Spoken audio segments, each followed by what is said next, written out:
హైదరాబాద్ లో మరోసారి ఐఎస్ఐఎస్ ఉగ్రవాదుల కలకలం రేగింది. 10 మంది యువకులకు ఐసీసీ పారితోషికం ఏరివేసింది. దీనిపై మరింత సమాచారం మా కరెస్పాండెంట్ వాసు అందిస్తారు. వాసు, చెప్పండి.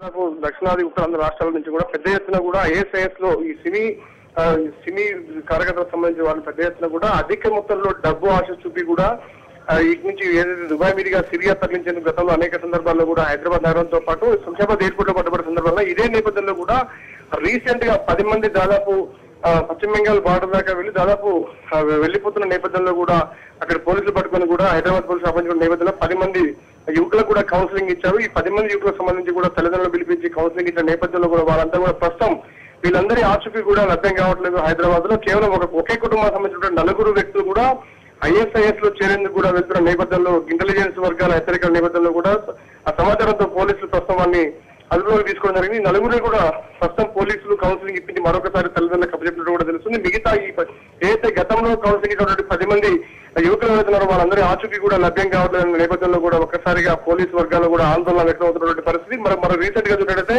ఈ రాజేంద్ర నగర్ ప్రాంతానికి సంబంధించినటువంటి మహమ్మద్ అనీఫ్ అనే ఒక విద్యార్థి కూడా ఏదైతే చైనాలో చదువుకుంటారని కూడా వెళ్లి అటుగా సిరియా వెళ్లి అక్కడ జరిగినటువంటి అంతర్యుద్ధంలో కూడా ప్రాణాలు కోల్పోయినటువంటి నేపథ్యాన్ని చూస్తుంటే మాత్రం ఖచ్చితంగా ఐఎస్ఐఎస్ అనేది కూడా ఖచ్చితంగా చూసినట్టయితే తెలంగాణ ఆంధ్రప్రదేశ్ రాష్ట్రాలకు సంబంధించినటువంటి ప్రధానంగా హైదరాబాద్ నగరంలో కూడా చాలా మంది పైన ఎరవేసినట్టు తెలుస్తుంది. ఏదైతే గతంలో సిమీకి దగ్గరగా ఉంటూ కూడా సినీ కార్యకలాపాల్లో పాల్గొంటున్నటువంటి సానుభూతి పనులపైన దృష్టి పెట్టింది. వారి కుటుంబ సభ్యులు ఎరవేసి కూడా దాదాపు 20 నుంచి 30 లక్షల వరకు ఆఫర్ చేస్తూ వస్తుంది.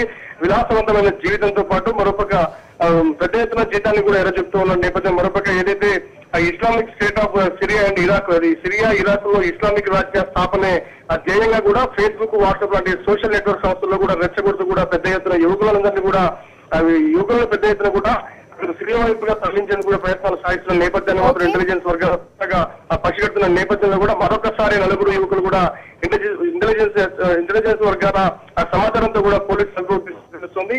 ఏదేమైనప్పుడు కూడా వరుసగా జరుగుతున్నటువంటి ఘటనల నేపథ్యంలో కూడా పెద్ద ఎత్తున ఇంజనీరింగ్ కళాశాలకు సంబంధించిన ఒక మహిళా ఇంజనీరింగ్ విద్యార్థులు కూడా గతంలో 4 కూడా హైదరాబాద్ నుంచి సిరియా వెళ్లేందుకు కూడా ప్రయత్నించినటువంటి నేపథ్యాన్ని కూడా మనం చూస్తూ ప్రస్తుతం ఇప్పుడు జరిగినటువంటి సంఘటన చూస్తుంటే మాత్రం ఖచ్చితంగా ఆందోళన కలిగిన అంశం. ఇంటెలిజెన్స్ వర్గాలు కూడా పూర్తి స్థాయిలో కూడా అటువంటి నిఘా ఉంచాయి. ఇప్పుడు 4 విషయాలకు సంబంధించి కూడా ఇప్పటికే పోలీసులు అదుపులోకి తెలుస్తుంది. మరొక థ్యాంక్ యూ.